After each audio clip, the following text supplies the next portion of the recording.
What's up, guys? Today I'm going to do a video on propagating red gooseberry plants. I have a lot of these. This is one of my older ones. I will put a link in the description. You can buy the cuttings off Etsy from me. The cuttings that I get that I sell are up there for much younger plants.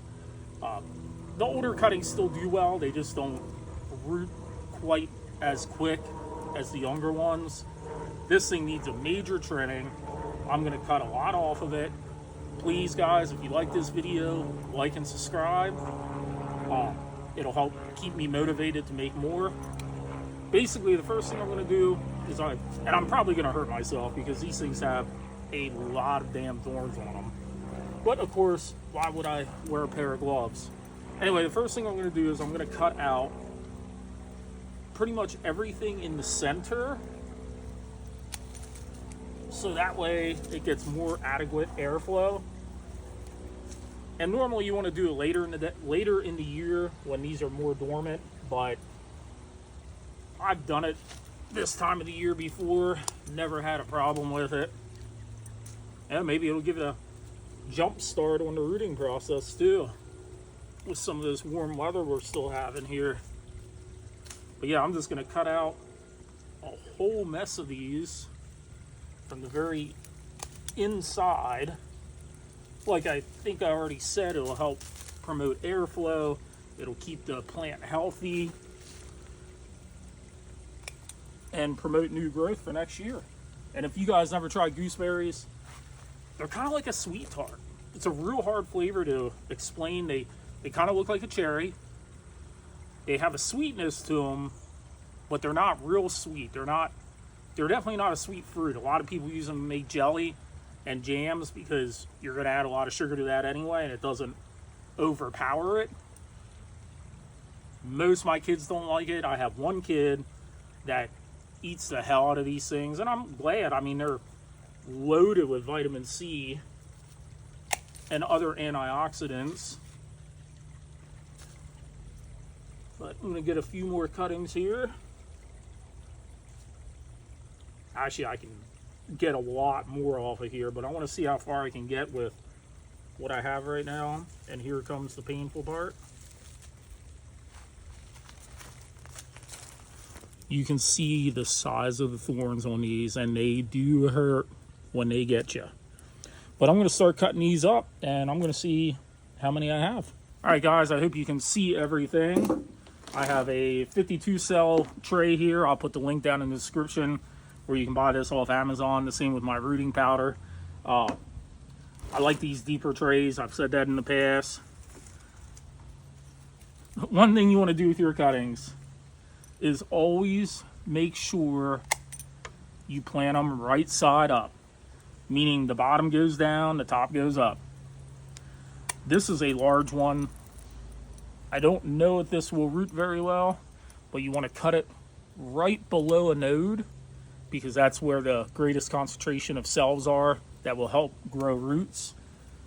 And these here are a little bit more involved to prepare to root than normal plants. I'm going to take my shears and try to cut as many of these thorns off as possible so that they don't promote it rotting or anything down there. And there's one. I'll pinch some of these leaves off and just leave a couple on there. It's almost winter. I mean, it's not going to really grow anymore this year, but I've rooted these in the past, and I can tell you that by springtime, 90% of these will be rooted and growing very well. Actually, most of these thorns here I can just snap off with my fingers.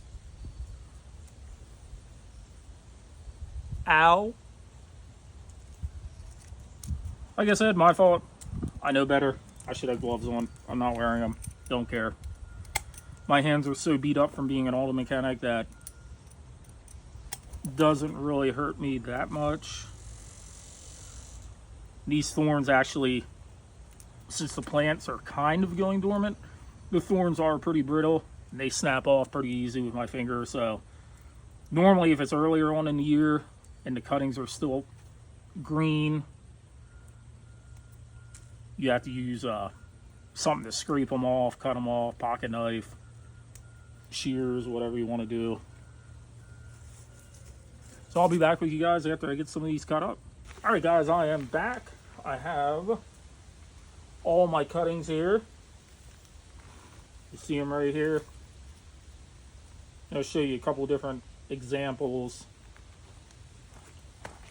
This, I don't know how well it's going to root. That's why I'm just going to try. You can see how woody it is. So it's going to take a lot longer to root than a smaller cutting like this.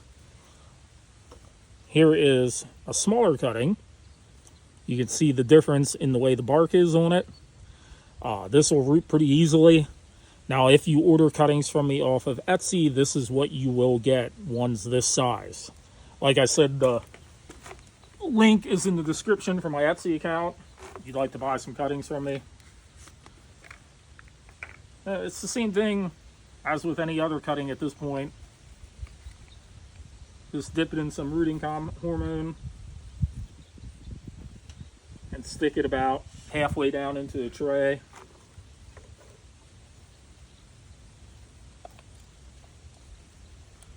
And I think coming up here, guys, I think I am going to do a plant giveaway. Something small. People to comment on, people to subscribe.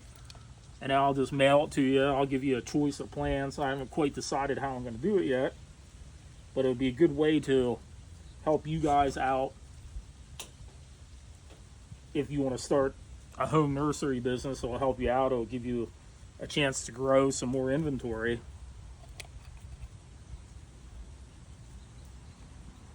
And honestly, with these, I don't even know if you need rooting hormone. Some of these I made pretty long when they were tip cuttings, because there wasn't quite enough material to get multiple cuttings out of it, so I just left it whole. Another thing I do is I pull a lot of the leaves off.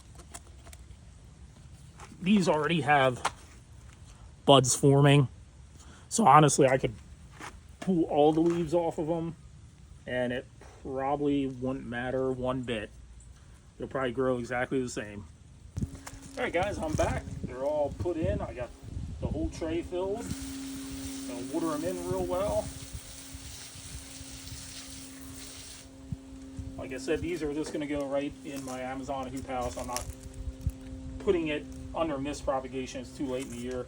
Here's one that I rooted probably about 2.5 months ago. Doing very well. Roots growing out through the bottom of the pot. These plants here, this won't really get much bigger in a 4-inch pot. If you wanted to get bigger, you got to put it in a bigger pot or plant it in the ground. They really grow relative to the size of the pot that they're in.